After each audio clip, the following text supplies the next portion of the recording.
الحمد للہ رب العالمین والصلاة والسلام علی سید الانبیاء والمرسلین اما بعد فاعوذ باللہ من الشیطان الرجیم بسم اللہ الرحمن الرحیم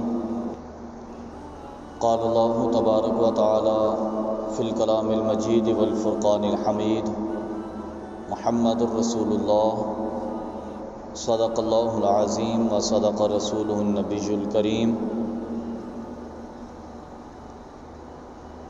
ان اللہ و ملائکتہ یصلون علی النبی یا ایھا الذین آمنوا صلوا علیہ وسلموا تسلیما اللہم صل علی سیدنا و مولانا محمد وعلی آل سیدنا و مولانا محمد وبارک وسلم۔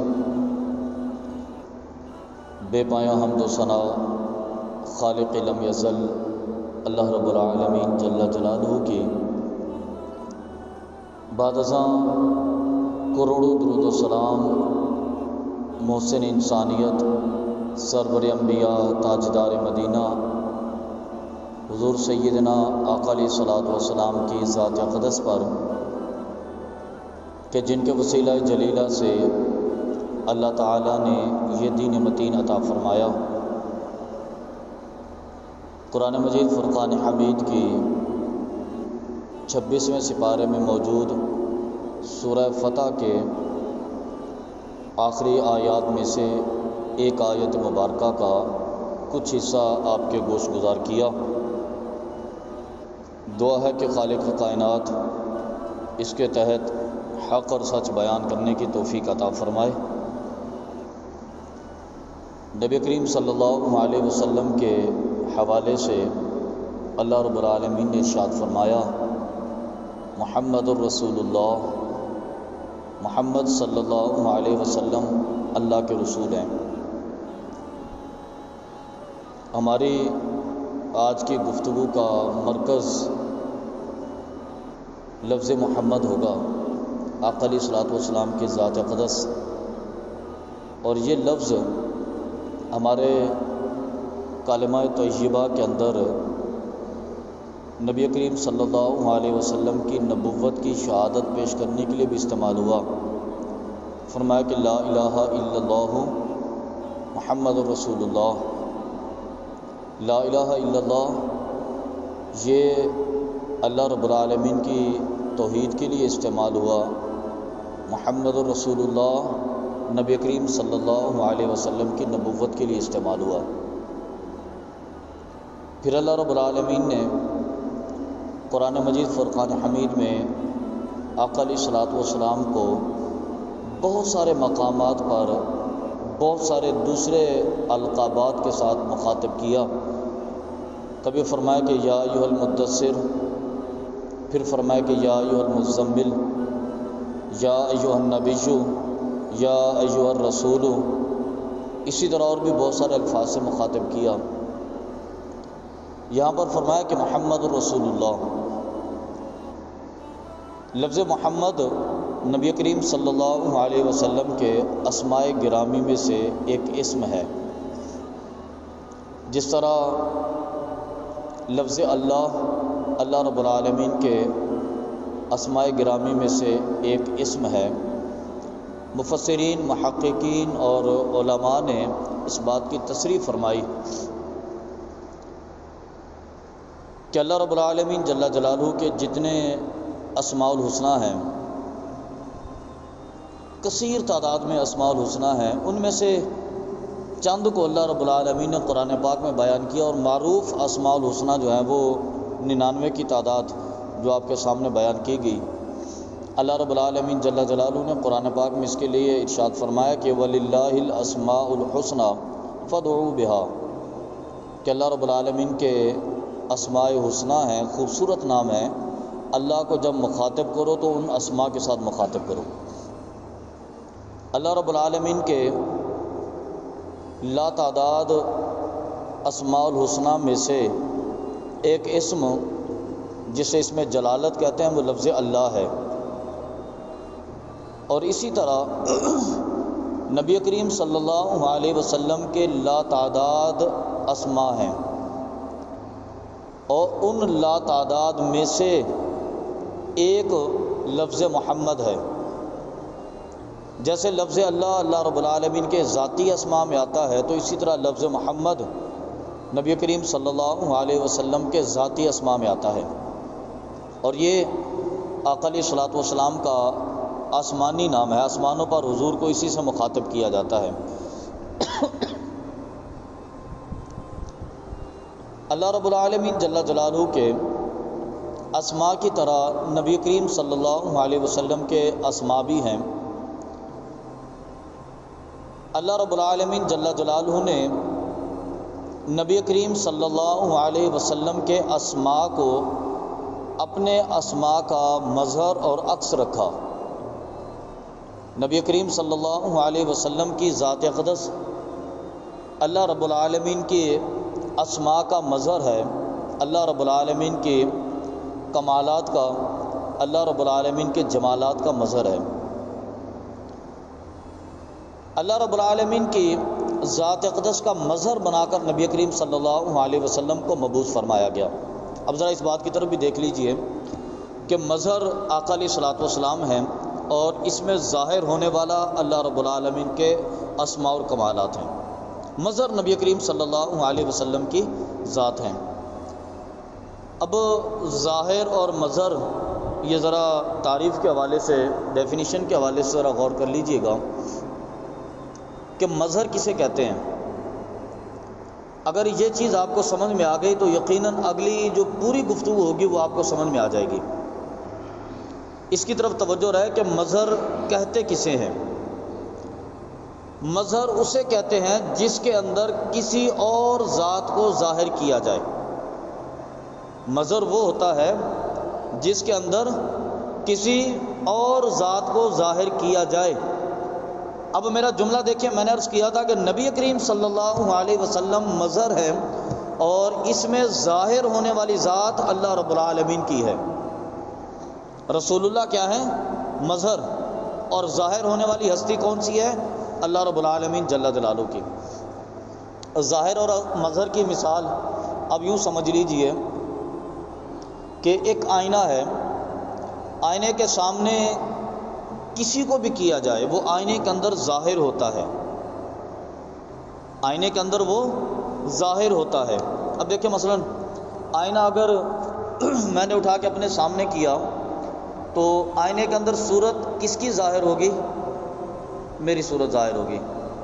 تو میں ظاہر ہوں اور آئینہ مظہر ہوگا۔ ان الفاظ کی طرف بھی غور رہے اور مثال بھی سمجھ میں آ جائے۔ آئینہ میں نے اپنے سامنے کیا، آئینے کے اندر صورت نظر آئی میری، اب میں ظاہر ہوں اور آئینہ میری ذات کا مظہر ہے۔ یہ آئینہ میں نے آپ کے سامنے کر دیا، اس آئینے کے اندر صورت کس کی ظاہر ہوئی؟ آپ کی۔ آپ ظاہر ہیں، آئینہ مظہر ہے۔ یہ آئینہ میں نے آپ کے سامنے کر دیا، صورت آپ کی ظاہر ہوئی، آپ ظاہر ہیں، آئینہ مظہر ہے۔ سمجھ میں آ رہی نا یہ بات؟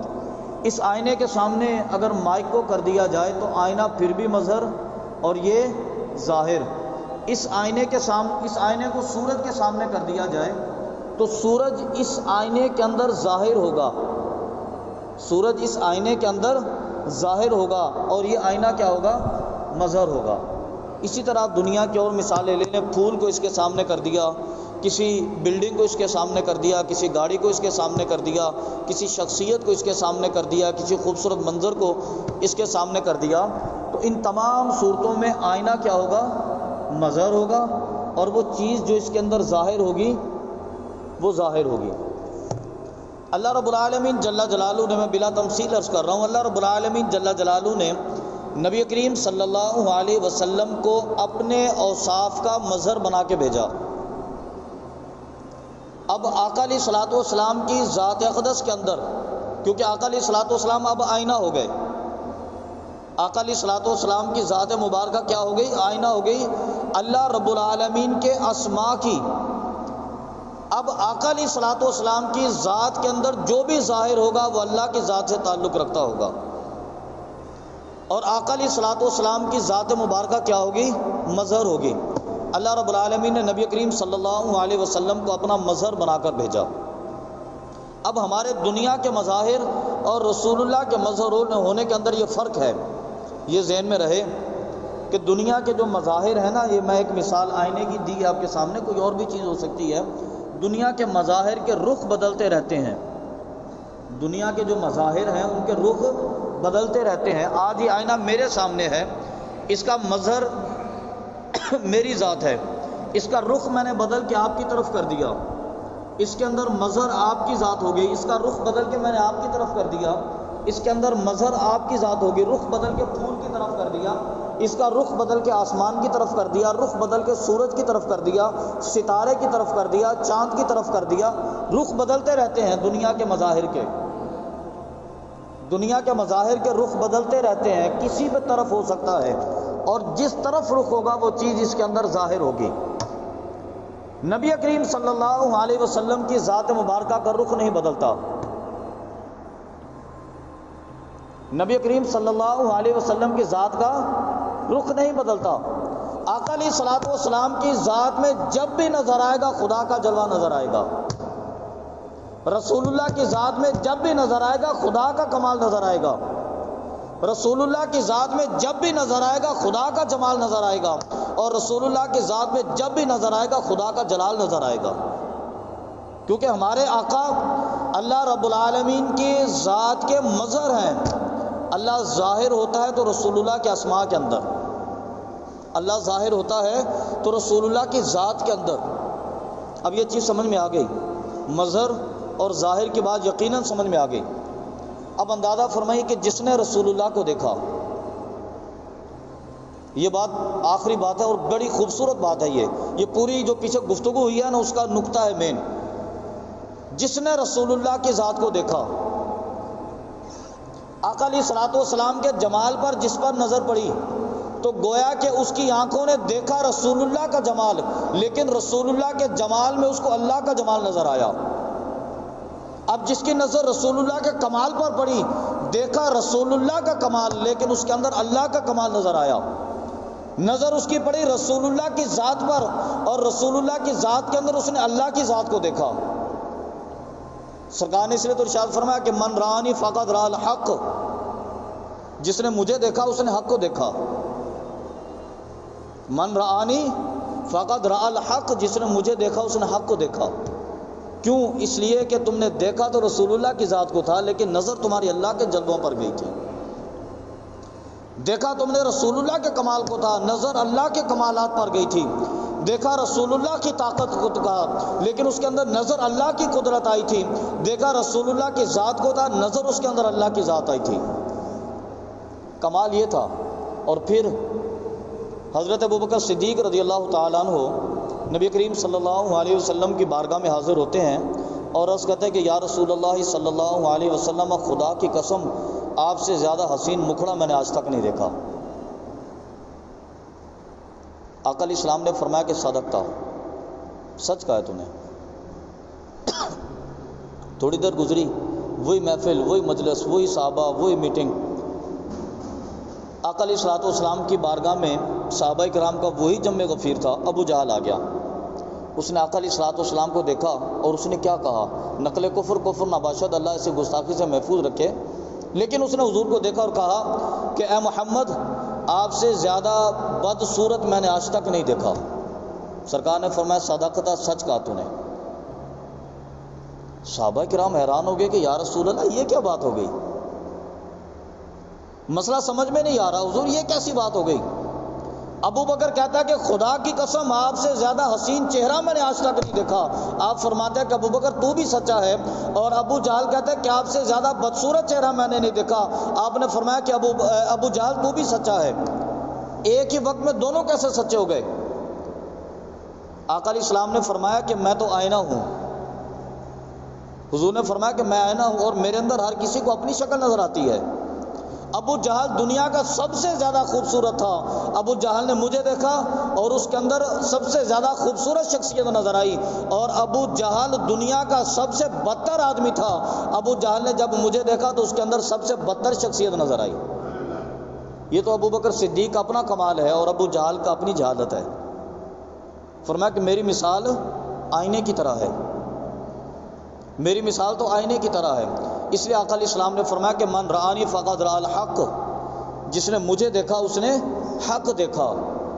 اب لوگ خامخواہ میں لڑتے رہ گئے، لوگ خامخواہ میں جھگڑتے رہ گئے، لوگ خامخواہ میں مناظرے کرتے رہے، لوگ خامخواہ میں بحثیں کرتے رہے، پوری پوری راتیں اس کے اندر ضائع کر دی، پوری پوری زندگی اس کے اندر ضائع کر دی کہ آقا علیہ الصلوۃ والسلام کے یہ شان ہے، سرکار کی وہ شان ہے، آقا علیہ السلام کا یہ کمال ہے، سرکار کا وہ کمال ہے۔ ارے آقا علیہ الصلوۃ والسلام نے تو واضح کر دیا مسئلہ، سرکار نے معاملے کو کلیئر کر دیا، فرمایا کہ میں تو اللہ کی ذات کا مظہر ہوں بس۔ اب جس نے جمال مصطفیٰ دیکھا تو در حقیقت رسول اللہ کے جمال کے اندر اس نے اللہ کے جمال کو دیکھا۔ جس نے کمال مصطفیٰ دیکھا اس نے رسول اللہ کے کمال کے اندر اللہ کے کمال کو دیکھا۔ جس نے رسول اللہ کے جلال کو دیکھا اس نے رسول اللہ کے جلال کے اندر اللہ کے جلال کو دیکھا، اور جس نے رسول اللہ کے علم کو دیکھا اس نے رسول اللہ کے علم کے اندر اللہ کے علم کو دیکھا۔ جس نے رسول اللہ کی طاقت کو دیکھا اس نے رسول اللہ کی طاقت کے اندر خدا کی قدرت کو دیکھا۔ جس نے رسول اللہ کی زبان کو ہلتے ہوئے دیکھا اور درختوں کو چل کے آتے دیکھا اس نے در حقیقت اس کے اندر اللہ کی کن کی طاقت کو دیکھا۔ جس نے رسول اللہ کے ہاتھوں میں پتھروں کو کلمہ پڑھتے دیکھا اس نے اللہ کی کن کی طاقت کو دیکھا۔ جس نے جانوروں کو حضور کی بارگاہ میں گواہی دیتے دیکھا در حقیقت انہوں نے اللہ کی قدرت کو حضور کی بارگاہ میں ظاہر ہوتے دیکھا، کیونکہ رسول اللہ کی ذات تو اللہ کا مظہر ہے۔ ظاہر کون ہے؟ اللہ ہے، ظاہر اللہ ہے، رسول اللہ کی ذات تو فقط مظہر ہے۔ آقا علیہ الصلوۃ والسلام تو اللہ رب العالمین کے اسماء کے جمال کو تمہارے سامنے شو کرتے ہیں، تمہیں دکھاتے ہیں۔ اس لیے آپ اندازہ فرمائیں، وہ بڑا مشہور واقعہ آپ کو یاد ہوگا، صلح حدیبیہ والا۔ نبی کریم صلی اللہ علیہ وسلم عمرہ کرنے کے لیے گھر سے روانہ ہوئے، کفار مکہ نے راستہ روکا کہ نہیں حضور آپ نہیں جا سکتے، آپ نہیں جا سکتے۔ مذاکرات میں وقت گزر گیا، اور جب مذاکرات میں وقت گزرا تو حضرت عثمان غنی کو آقا علیہ الصلوۃ والسلام نے وہاں پر بھیجا۔ حضرت عثمان غنی گئے، تھوڑا ٹائم زیادہ لگ گیا، مذاکرات ہوتے رہے مکہ کے اندر۔ پیچھے یہ بھی ایک بڑا خوبصورت پہلو ہے اس کا، پیچھے صحابہ کرام کے لشکر میں چیمگوئیاں ہونا شروع ہو گئیں کہ ہم یہاں پر بیٹھے ہیں اور عثمان غنی تو طواف کعبہ کر رہے ہوں گے۔ عثمان غنی نے تو کعبہ کی حدود کے اندر کھڑے ہو کے نماز بھی ادا کی ہوگی، نوافل بھی ادا کیے ہوں گے۔ اور اسی کے اندر ایک افواہ یہ بھی لشکر اندر گرم ہو گئی کہ حضرت عثمان غنی کو شہید کر دیا گیا، عثمان غنی کو شہید کر دیا گیا۔ جب حضرت عثمان غنی کے شہادت کی خبر لشکر کے اندر عام ہو گئی، صحابہ کرام میں بے چینی پھیلی، آقا علیہ السلام کی بارگاہ میں گئے کہ حضور سفیر کو قتل کرنے کا معاملہ ہے، یہ سفیر کو قتل کرنے کا معاملہ ہے اور انہوں نے عثمان غنی کو قتل کیا ہے، ہم انتقام لے گئے یہاں پر۔ آقا علیہ الصلوۃ والسلام نے اپنا ہاتھ بلند کیا اور آپ نے فرمایا کہ میرے ساتھ عہد کرو کہ تم عثمان غنی کے قتل کا بدلہ لو گے، وعدہ کرو پھر میرے ساتھ۔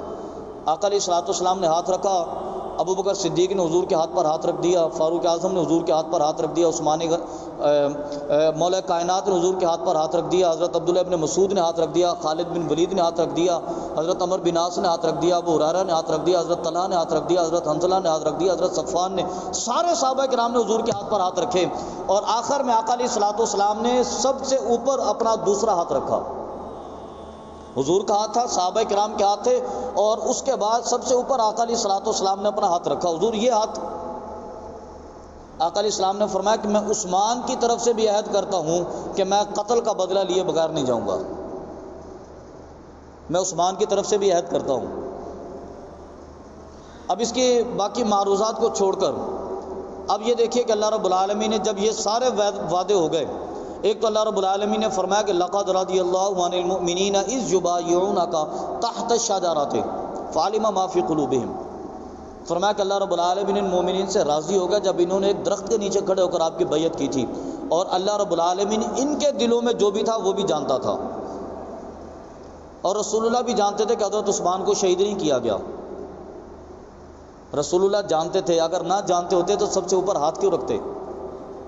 آپ نے فرمایا کہ میں عثمان کی طرف سے ہاتھ رکھتا ہوں. یہ تاریخ کے واقعات میں احادیث کے اندر یہ پوری بات موجود ہے. فرمایا میں عثمان کی طرف سے ہاتھ رکھتا ہوں.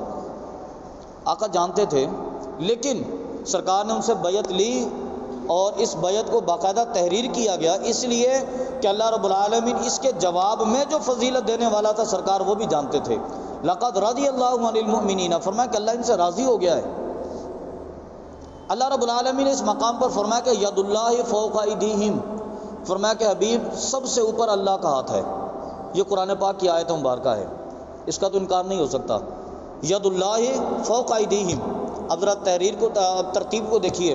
سب سے نیچے آقا علیہ الصلوۃ والسلام کا ہاتھ ہے، پھر صدیق اکبر کا ہاتھ ہے، فاروق اعظم کا ہاتھ ہے، مولا عثمان مولا کائنات کا ہاتھ ہے، باقی صحابہ کرام کے ہاتھ ہیں.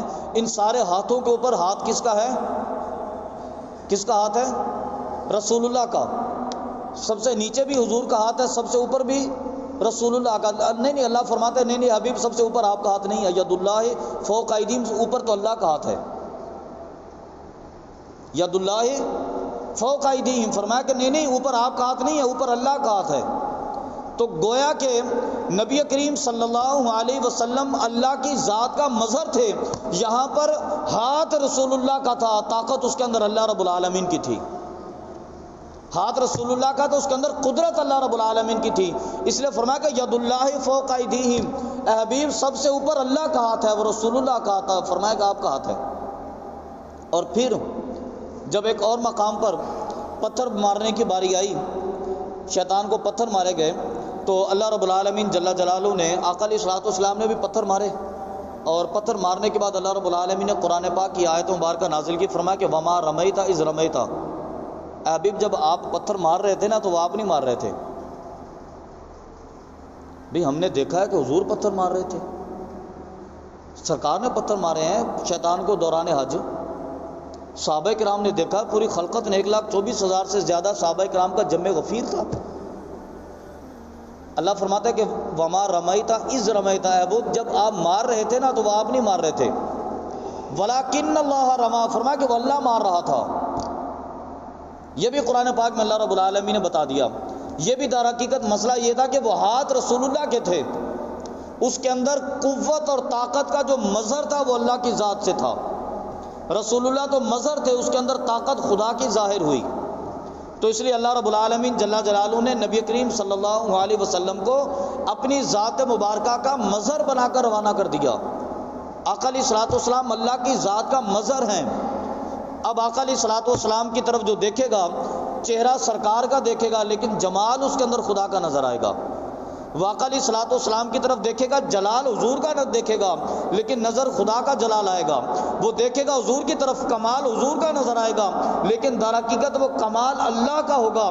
وہ دیکھے گا حضور کی طرف، طاقت رسول اللہ کی نظر آئے گی لیکن اس کے اندر قدرت در حقیقت اللہ کی ہوگی، کیونکہ اللہ رب العالمین نے آقا علیہ الصلوۃ والسلام کو اپنی ذات کا مظہر بنا کے بھیجا. تو اللہ رب العالمین نے یہ ہم پر بھی کرم فرمایا کہ ہمیں ایسا نبی عطا فرمایا کہ جس کے امتی ہونے کے لیے اللہ رب العالمین کے انبیاء بھی اللہ کی بارگاہ میں دعائیں کرتے رہے. آدم علیہ الصلوۃ والسلام کے زمانے سے لے کر حضرت عیسیٰ علیہ الصلوۃ والسلام کے زمانے تک مختلف ادوار میں مختلف انبیاء کرام یہ دعائیں کرتے رہے اور وہ اللہ سے مانگتے رہے کہ رب ذوالجلال ہمیں اپنے حبیب کی امت میں سے بنا دے. اور پھر اللہ رب العالمین نے معراج کی رات سب کو لا کر حضور کی اقتداء میں کھڑا کر دیا، ان کی دعاؤں کو. اور اللہ رب العالمین ہم پر یہ فضل کیا، ہم پر یہ کرم کیا کہ آدم علیہ السلام کے زمانے سے لے کر حضرت عیسیٰ علیہ السلام کے زمانے تک جتنی بھی خلقت پیدا ہوئی ان کو اللہ نے تمام عروج عطا کیے، لیکن ہم پر یہ کرم کیا کہ ہمیں رسول اللہ کا امتی بنا دیا. اللہ رب العالمین کی ذات سے اللہ کی بارگاہ سے دعا ہے کہ اللہ رب العالمین ہمیں نبی کریم صلی اللہ علیہ وسلم کی ذات کی کما حق و معرفت عطا فرمائے. آقا علیہ الصلوۃ والسلام کو یہ ذات کو سمجھ کر عمل کی توفیق عطا فرمائے. آمین آمین. وما علینا الا البلاغ المبین.